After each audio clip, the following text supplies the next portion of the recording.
Tonight, the storm. Right now, the dangerous commute. Black ice, freezing rain on the highways, temperatures plunging, wind chills below zero. Treacherous driving tonight from Philadelphia to New York to Boston. And the ice and bitter cold as far south as Texas. Some drivers on I-10 stranded more than 16 hours in Texas. Thousands without power. Rob Marciano tracking the system tonight and what's coming in right behind it for much of the country.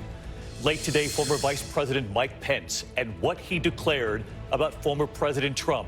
Jonathan Karl standing by. On this Friday night, the U.S. reaching a grim milestone, 900,000 American lives lost in this pandemic. But there are new signs tonight that we could be turning a corner. And the new study here on masks will break it down: N95s, surgical masks, and cloth masks. And it's eye-opening. The new report from the Pentagon tonight after that deadly attack at the airport in Kabul. 13 U.S. Marines were killed. What the report now reveals, and Martha Raddatz is here tonight.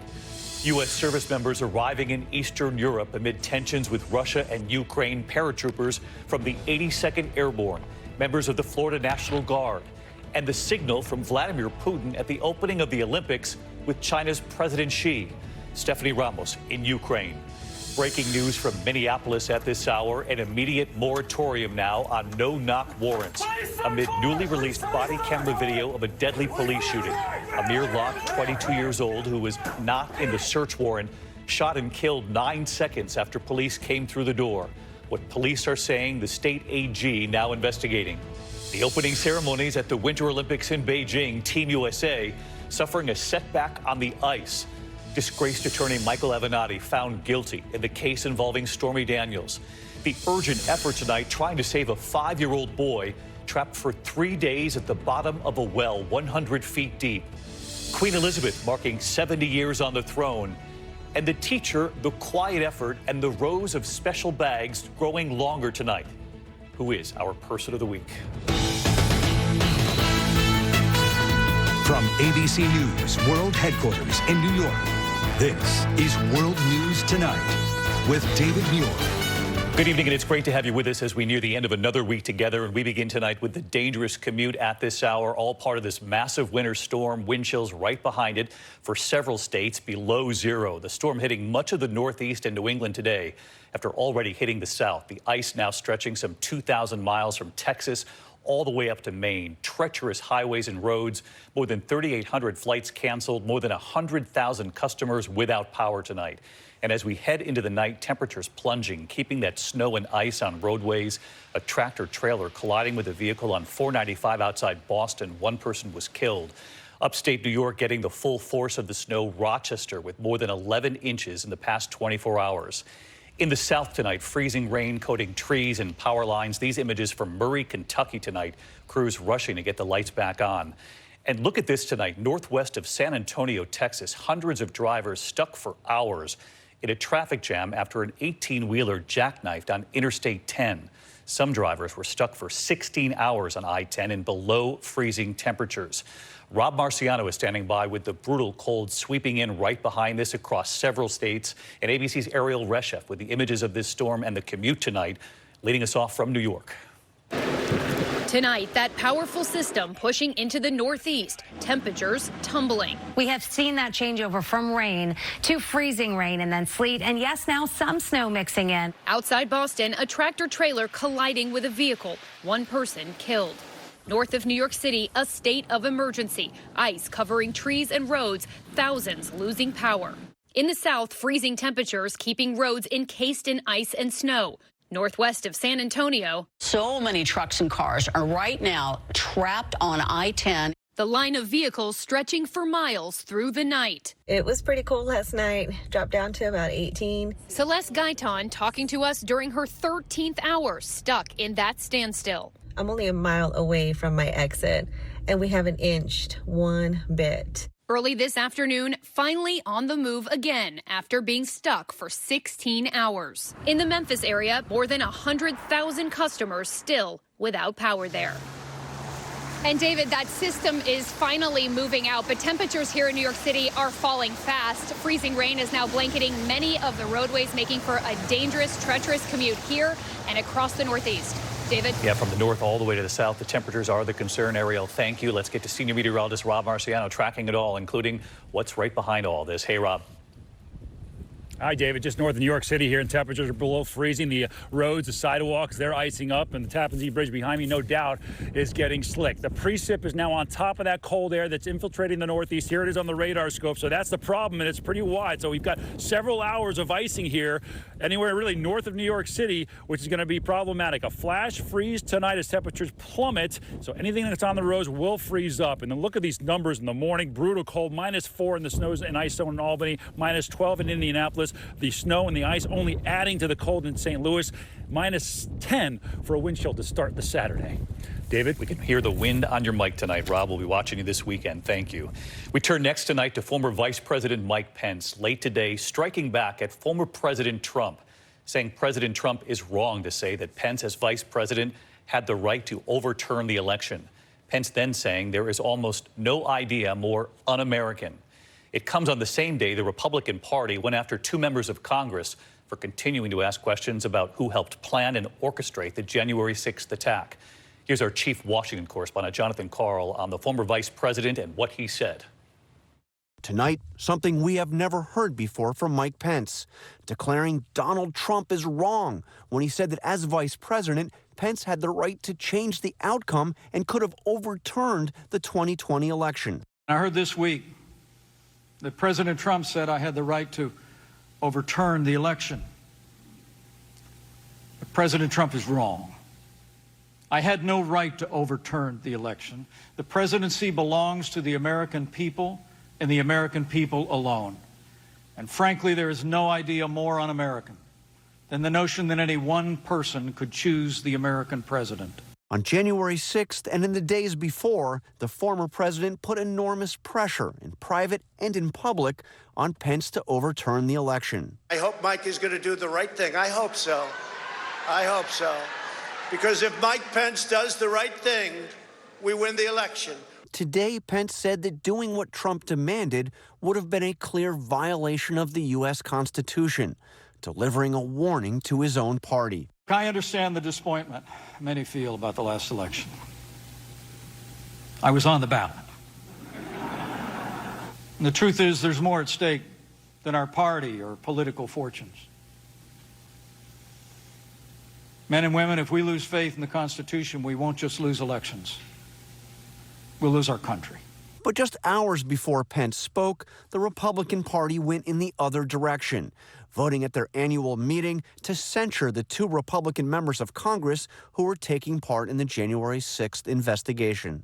The censure resolution condemned Congressman Adam Kinzinger of Illinois and Liz Cheney of Wyoming for, quote, participating in a Democrat-led persecution of ordinary citizens engaged in legitimate political discourse. In response, Congresswoman Cheney tweeted this video of the attack on the Capitol. This was January 6th, Cheney wrote. This is not, quote, legitimate political discourse. After the resolution passed, the RNC put out a statement insisting that they weren't referring to the violence at the Capitol as legitimate political discourse, despite the words of its resolution. But, David, it is unclear what, quote, ordinary citizens it refers to. Cheney and Kinzinger allegedly persecuting, if not those that attacked the Capitol. We've asked, but we haven't heard a clarification about who or what they were talking about. All right, Jonathan Karl live in Washington. John, thank you. Now to the pandemic and a grim new milestone tonight. This evening, more than 900,000 lives have been lost to the virus in this country, almost 2 years to the day that the first death was reported. But there are new signs tonight that we could be turning the corner, and the new study here on masks, N95s, surgical masks, and the ones made of cloth, and how much protection each provides. Here's Whit Johnson. Tonight, the country passing another unthinkable milestone, 900,000 lives lost to the virus, nearly 2 years after the first known COVID death in the U.S. It's all on all of us to essentially do what we can, get tested, vaccinated, reduce transmission in the community to really, prevent getting to those further milestones. So much loss, taking its toll on the front lines. I just pray I don't have to zip up another body bag. I don't have to call someone and let them know that their loved one's not coming home. Tiffany Porter's 3-year-old got severely ill. She's grateful she made it home from the hospital. This virus doesn't care who you are.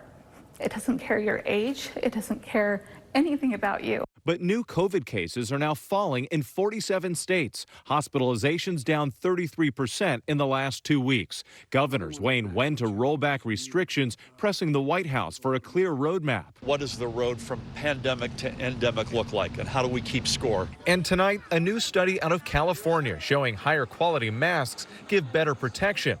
Researchers found an N95 mask lowered the odds of getting COVID by 83% compared to no mask. Surgical masks lowered by 66%, and cloth masks by 56%. And David, late today, the CDC director giving the green light on full approval for the Moderna vaccine for everyone 18 and up. It now joins Pfizer. So far, nearly 75 million Americans have been fully vaccinated with the Moderna vaccine. David. All right, Whit Johnson tonight. Thank you, Whit. Now to the new report from the Pentagon tonight after its investigation into the horrific blast at the Kabul airport during the U.S. withdrawal from Afghanistan. The report now finding the carnage was caused by a single attacker who appeared at the crowded Abbey Gate with a powerful bomb packed with ball bearings. The Pentagon releasing the only known footage of the blast itself. Here tonight, our chief global affairs correspondent, Martha Raddatz. The danger had been building for days. Desperate Afghans trying to get out, U.S. Marines trying to help while securing the Kabul airport. This image is what the bomber would have seen approaching the airport's Abbey Gate on that August afternoon. Masses of people lining a canal. And for the first time, we see the suicide blast itself. It is only a few seconds and some 50 yards away, but slow it down and you see a lone figure dressed in black who investigators now say was the bomber. In that space between the Marine in the foreground and his antenna is where you're going to see that individual. The blast seems to emanate from this individual. And 3 minutes after the blast, a U.S. drone records the catastrophic aftermath. 13 U.S. service members, mostly Marines, killed, 170 Afghans by the ball bearings propelled by 20 pounds of explosives on the bomber. Surviving Marines gathering up the wounded and dead, and hundreds of Afghans running for cover. The Pentagon also looked at whether this tragedy could have been avoided. The investigators saying the leaders did follow proper procedures, and in the end, given what was happening on the ground, David, this was not preventable. David? Martha Raddatz tonight. Thank you, Martha. We turn here to the tensions with Russia over Ukraine. Vladimir Putin meeting with China's President Xi in Beijing at the opening of the Olympics. The two issuing a joint statement against any NATO expansion. And Putin's face as the Ukrainian athletes appeared at the games. ABC's Stephanie Ramos from Ukraine tonight. Tonight, it was a show of solidarity no one could miss. Russian President Putin visiting with Chinese leader Xi at the Olympics as the standoff over Ukraine simmers. The two countries then releasing a joint statement opposing NATO expansion and backing Russia's claims that it needs security guarantees. Later, at the opening ceremonies, Putin seemingly unimpressed as the team from Ukraine entered. The U.S. sending its own message to Putin today. Here, images of heavy American combat vehicles shipped to Poland, where paratroopers from the 82nd Airborne also landed this morning. They're part of a force of 3,000 U.S. soldiers deploying in support of NATO allies in Eastern Europe. We traveled just a few miles away from the Polish border, where Ukrainian troops are being trained by members of the Florida National Guard. They're being shown how to use bunker buster missiles. That's the bunker defense munition that's just gone off. Ukrainian soldiers operating that weapon for just the last couple of days, a weapon that they've just received from the U.S. military. David, the Florida National Guard members we saw today are part of about 300 Americans in this country helping train Ukrainian soldiers. David. Stephanie Ramos tonight in Ukraine. Stephanie, thank you. And back here at home tonight, and a developing headline from Minneapolis. Tonight, the mayor imposing an immediate moratorium on no-knock warrants. It comes after newly released body cam video of a deadly police shooting. Amir Locke, 22 years old, was not in the search warrant. He was shot and killed 9 seconds after police came through the door. ABC's Alex Perez tonight with the video and a warning here, it is difficult. Tonight, this unsettling body camera video. Minneapolis SWAT team officers using a key to quietly open an apartment door just before 7 a.m., then announcing themselves. 9 seconds later, police encounter a 22-year-old black man, Amir Locke, under a blanket on a couch holding a handgun. An officer opens fire, killing him. Locke's heartbroken family calling it an execution. I want the police officer that murdered my son to be prosecuted and fired. Police say the raid was part of a homicide investigation in nearby St. Paul and that Locke was not named in the warrant. They say he pointed the handgun in the direction of the officers, but his family says he has no criminal record and legally owned the weapon and that he was startled awake and grabbed it in his confusion. Minnesota's Attorney General prosecuting the former officers in the killings of George Floyd and Dante Wright now reviewing this case, which is drawing comparisons to the killing of Breonna Taylor in a no-knock raid in 2020. And David, the mayor of Minneapolis late this evening issuing that immediate moratorium and no-knock warrants. St. Paul police say it was Minneapolis police who insisted the warrant in this case be a no-knock warrant. The officer who fired his weapon has been placed on administrative leave. David? All right, Alex Perez reporting. Thanks, Alex. To the economy and jobs tonight, and a surprisingly good jobs report today. 467,000 jobs were added in January. That's 3 times more than what analysts had expected.